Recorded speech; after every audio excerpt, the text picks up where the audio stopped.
Hey y'all, welcome to Megan's Wreath Boutique. Today I'm going to be showing y'all how I put together this beautiful fall swag using two Dollar Tree candy cane wreath frames for the base. Let me show y'all how I did it. Okay, so you're going to want to grab two wreath frames from the Dollar Tree, candy cane wreath frames. And what I did was I kind of bent the curved part just so that they would line up perfectly together to make like an oval wreath base. And all I'm gonna do is hold that pretty tight and zip tie both ends so that it's nice and secure together.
Okay, now that we have that good and secure, I'm just gonna make sure that this is in the correct shape that I want it and there's no sharp, pointy edges at the back, just so, because you don't want it scratching the customer's door. So the next thing I'm gonna be doing is I'm cutting 10-inch deco mesh into 20-inch strips. And as you can see, I've already put my chenille stems on the wreath base, and I'm going to cut enough strips to fill in each one of those chenille stems. If you're interested in a more in-depth tutorial on how I added my chenille stems to the candy cane wreath base, I will link a video down in the description with a little more detail.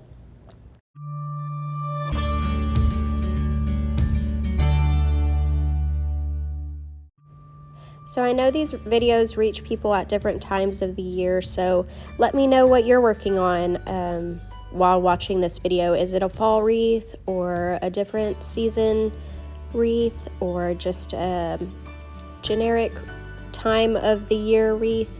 What's your project that you're working on right now? I'd love to hear. Leave it down in the comments below.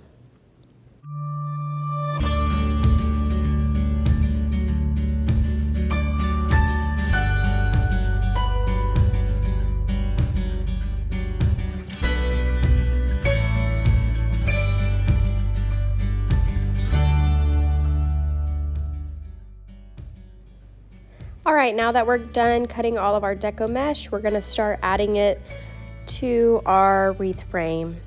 And how I'm gonna be doing that is I like to curl in both ends of the deco mesh and then just scrunch down the middle. Curling in the ends will help keep the fraying of the deco mesh. It will help keep it from fraying even more than where you cut it. So be sure to roll in those ends so that they're not on display on your wreath. Also, it helps hide them. So see how I'm rolling in that edge of that deco mesh? That's just to help hide where I cut the deco mesh, where it's already frayed a little bit. And if you leave it exposed, it's just going to keep getting caught on more things and it'll fray even more. So hope that makes sense.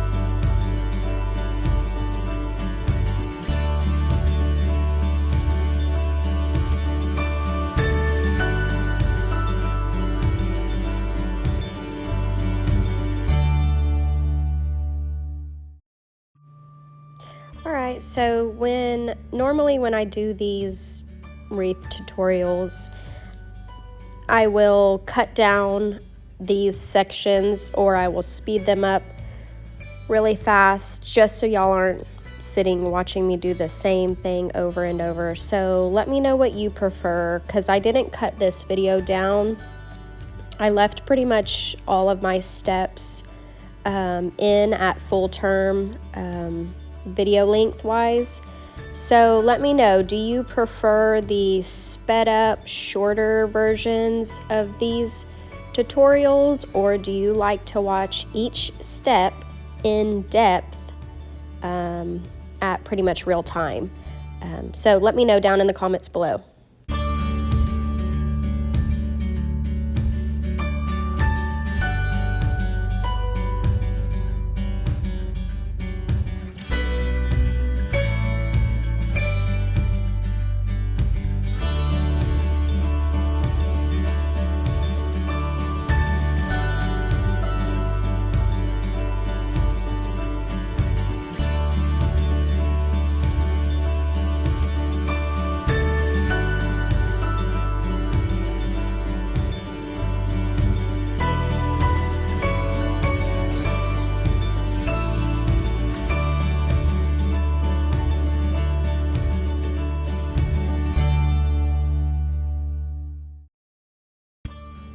All right, here is what we have so far.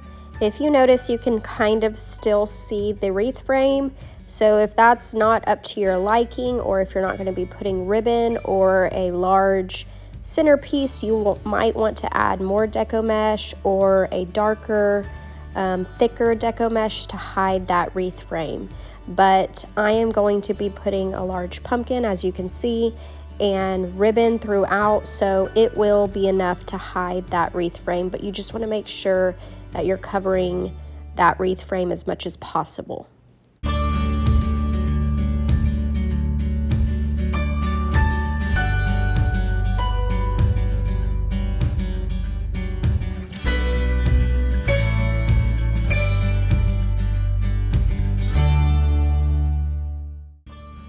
All right, so I am going to be adding this large pumpkin to the center of my swag, and I'm also going to add, I think, 2 little pumpkins on each side of the large pumpkin. And here I'm just working on placement. I like to place everything before I glue anything down, just to make sure I have it exactly where I want it, and I'll know where to put the bow and any ribbon that I need to add. So I always place everything before I glue.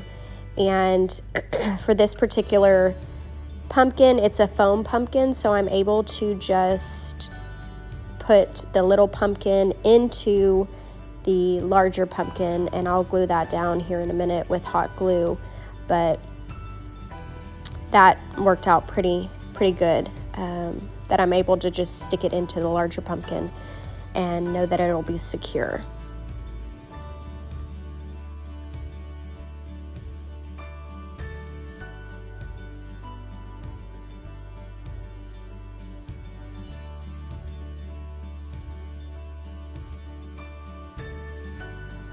Again, I'll be doing the same thing with this wicker pumpkin. I'm just going to snip it down a little bit and stick it right into that large foam pumpkin and put some hot glue so I know it sticks pretty good into the foam pumpkin without risking it falling out if I were to not glue it.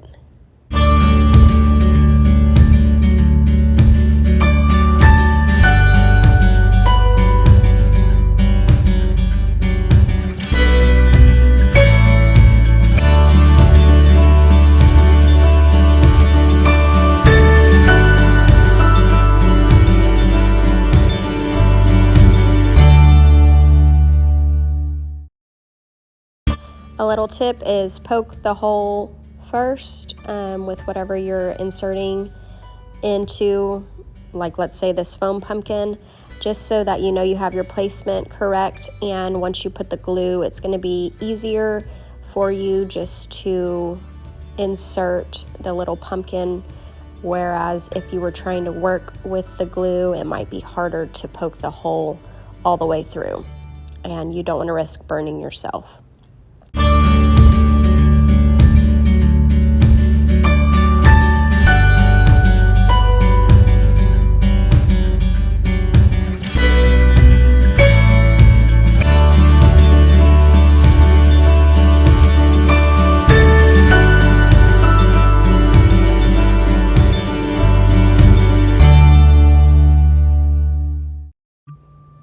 Okay, so now we have to get the white pumpkin stuck onto the wreath frame, and the way I'm going to do this is I'm going to use these little adhesive, like sticky pads on the back of the foam, and they have like a little insert spot where you can insert chenille stems throughout, and they work really good. But for this particular pumpkin, I'm putting some hot glue, which I shouldn't have done because I guess because it's foam, it just peeled right off. So don't do that if you're using foam. These pads are really sticky to begin with, so I think I would have been completely fine just using the sticky part that it came with without putting the hot glue. But I felt like, oh gosh, I need extra security, and I put a dab of hot glue, which did not work in my favor in the end. So, but I do like these little sticky pads. I got them off Amazon, and I'll link the description, I'll put the link in the description below in case you want to get some. They work really good. Attaching any type of sign or attachment to wreaths. So I really like to use them. Anyway, so I'm putting chenille stems in each one, and I cut one chenille stem in half, and I'm just going to apply it to the wreath frame and twist it in and make sure it's nice and secure. And also what I should have done, which I'll do later, I don't remember if I have it on camera or not, but I should have put a bunch of hot glue on the back of that pumpkin and just stuck it to the deco mesh just for added security. Like I said, I'll go back and do that. I can't remember if I recorded it or not, but I would definitely recommend doing that before attaching the chenille stems to the wreath base, because once it's attached, it's kind of hard to get the glue in. So do that before attaching the pumpkin to the wreath.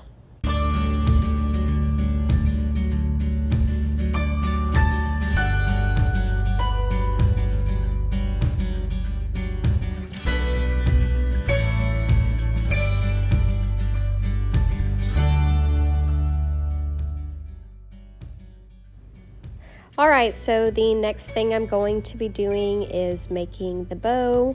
I'm going to be using this very large ribbon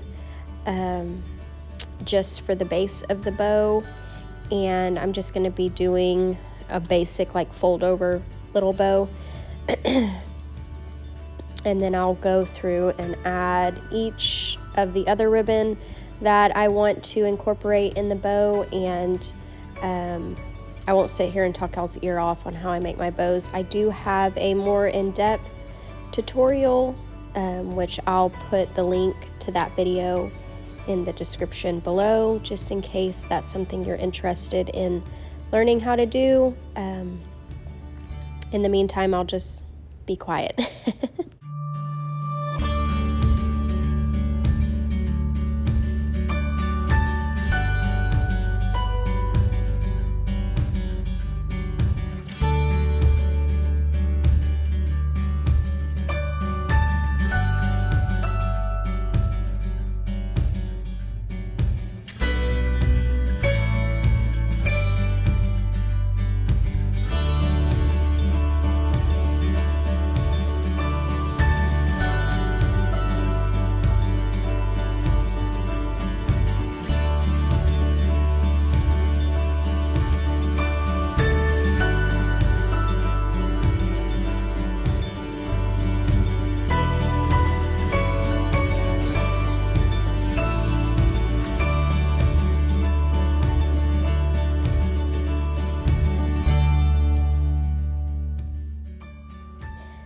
you like making the bows for your wreath or whatever you're decorating, I think the more you practice, the better you get, obviously, but I would say that making the bows for my wreath is one of my favorite parts of the process. At first, when I first started making wreaths, it was very intimidating, and I felt like none of my bows were coming out the way I wanted them to, so I definitely recommend just to continue practicing and working with the ribbon. Make sure you're using the correct type of ribbon, because that makes a big difference. I always prefer to work with wired ribbon and a good sturdy ribbon, because the more flimsy it is, it's not going to hold its shape as well, and it's just not going to be in the form that you prefer. So I definitely recommend investing in a good ribbon. I like to get my ribbon from Hobby Lobby or Craft Outlet, sometimes Michael's, but I find Michael's to be a little pricey. So those are the main two places that I shop. Sometimes I will find ribbon here and there just randomly. So like I said, just make sure you're getting a good quality ribbon, and it'll make a big difference. So the next thing that I'm going to be doing for this wreath is I'm going to be adding ribbon throughout on each chenille stem, and I cut my ribbon at 14 inches. Sometimes I will do 12 inches. It's just whatever you prefer. Make sure you dovetail your ends. That makes a difference too, as far as visual preference. And once I add my ribbon to the wreath base, I do snip off the ends of the chenille stem if I am not going to be adding anything else, because you don't want those to be visible when your wreath is complete, and that's going to be the final step for me. So I do snip off the ends of those chenille stems. If I'm going to come back through and add more ribbon, or if I want to twist like florals throughout, then I would leave the chenille stems, but at this point I'm just going to be adding ribbon, and I will go through and add the florals as needed, and I will just glue them into the base or on top of the deco mesh. I'm not going to be necessarily twisting it or incorporating it in with the ribbon that I'm adding at this point. And I forgot to mention, but a second ago I had the wreath hanging up on my cabinet, and I was placing the bows on the wreath to see where I wanted to have their final placement be at. And once I know that, I will cut off those chenille stems that are going to be behind the bow, just so I know not to add the ribbon tails to those specific chenille stems, because like I said, they'll be hiding behind the bow and it's not necessary.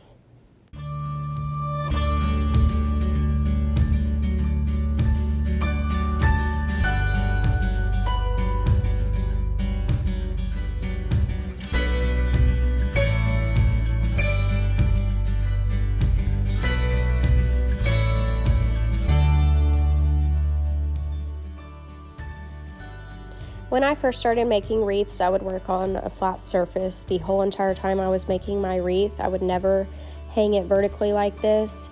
And as I continued to make wreaths, I saw other wreath makers hanging them like this throughout the wreath making process. And I definitely recommend doing this. It changes your view on the wreath, and it just helps you be able to see it as the final product rather than it laying flat. It's kind of hard to visualize what it's going to look like hanging up. So I think if you hang it while you're adding the final details, it definitely helps, in my opinion. My husband made this little display for me, and it's awesome. I love it. I know you can buy displays like this, but they were just a little too expensive for me, and my husband loves to make things, so he made me one, and it was definitely a game changer. So here I am just putting the final touches on the wreath. I did go through and add a few little floral picks throughout and some pumpkins just to add a little more detail, but I think it turned out super cute. Let me know what you think, and thank you so much for watching.